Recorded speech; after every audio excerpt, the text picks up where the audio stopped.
అందరికీ నమస్కారం. నా పేరు కే జాహ్నవి. నేను కర్నూలు జిల్లాలోని మాంటెసరీ పాఠశాలలో 7వ తరగతి చదువుతున్నాను. ఈ రోజు నేను ఒక రైతు గురించి చెప్పబోతున్నాను.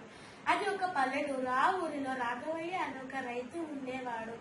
అతనికి రవి అనే కొడుకు ఉన్నాడు. ఒక రోజు రైతు ఉదయమే పొలానికి చేరుకున్నాడు.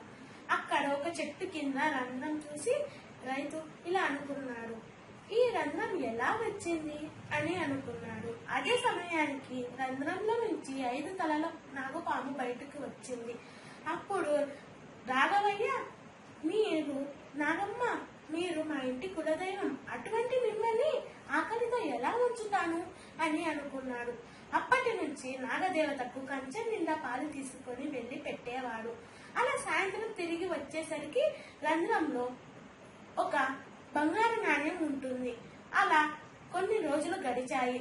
ఒక రోజు రాఘవయ్య అనారోగ్యంతో మంచాన పడి ఉన్నాడు.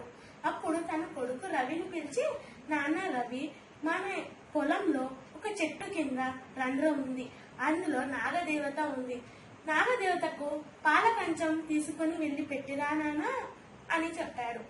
అప్పుడు రవి పాల కంచం తీసుకొని వెళ్లి నాగదేవతకు పెట్టాడు.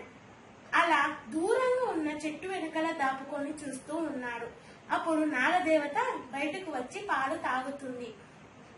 అప్పుడే దూరంగా దాపుకున్న రవి వచ్చి కర్రతో నాగదేవతను కొట్టాడు. అప్పుడు నాగదేవత కోపంతో కాటు వేసింది. రవి అటువైపు వెళ్తున్న మనుషులు చూసిన రవిని వాళ్ళ ఇంటికి తీసుకువెళ్లాడు. అప్పుడు తండ్రి కొడుకుని చేతిలో పట్టుకొని వచ్చి, అమ్మ నాగదేవత, నేను నీకు ఎటువంటి పాపం చేశాను అని అడిగాడు. అప్పుడు నాగదేవత, నీ కొడుకు నన్ను కర్రతో కొట్టాడు, నా కోపంతో కాటు వేశాను అని చెప్పాడు. అప్పుడు తన రాఘవయ్య చేసిన మంచి పనులకు దేవత కరుణించి వాళ్ళ కొడుకుకు ప్రాణం పోసింది.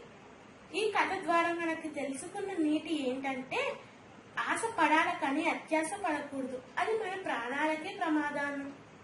ధన్యవాదములు.